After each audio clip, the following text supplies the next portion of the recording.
Now we have Miss Anjali ma'am, a voice of young brilliance.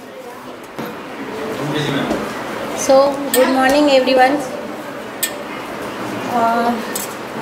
जन्नी हूँ जीवन भी मैं, जन्नी हूँ जीवन भी मैं, जज्बातों पे मेरा जोर नहीं, सशक्त हूँ साकार भी मैं, नारी हूँ कमज़ोर नहीं, नारी हूँ कमज़ोर नहीं.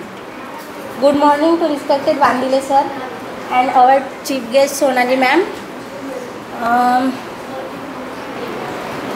My name is Anjali Vankar. Today is 27 July. We are celebrating International Women's Day. At first, I wish you all very happy Women's Day. Women's Day is a very special day when women get respect for all their hard work and efforts.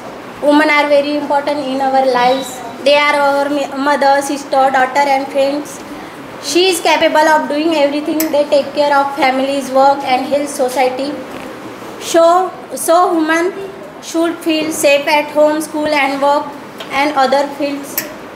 They take care of families, work and health society.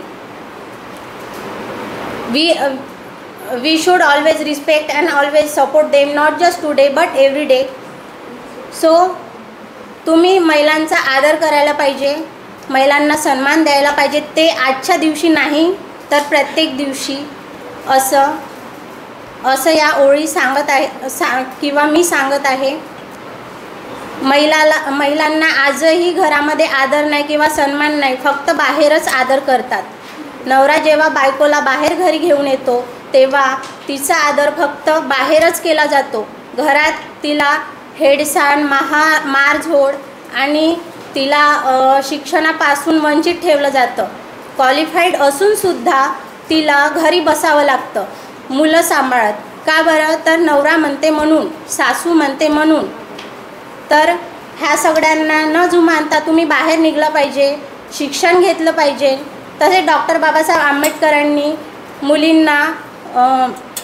मुलींना ह्या वेडीतून मुक्त केलेलं आहे. मुलींना शिक्षणामध्ये शिकता यावं यासाठी त्यांना याच्यामध्ये प्रेरणा दिली आहे. त्यांचे पुस्तकं वाचा, त्याच्यामधून ज्ञान घ्या आणि समोर वाटचाल करा असं ते सांगतात. त्यांनी मुलींसाठी शाळा जसं सावित्रीबाई फुलेंनी मुलींसाठी पहिली शाळा उघडली.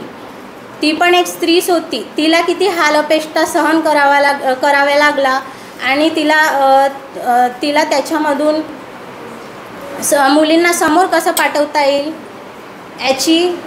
याच्यासाठी ती नेहमी धडपड करत राहिली. तर तीही एक स्त्री होती. तिला आदर, सन्मान, तिला शेणा गोटाचा मार सहन करावा लागला. तशीच आजही घरामध्ये हे सगळं होत आहे. याला तुम्ही न जुमानता याच्यातून बाहेर पडावं एवढी माझी अपेक्षा आहे. So boys and girls should be treated equally at home and school and other fields.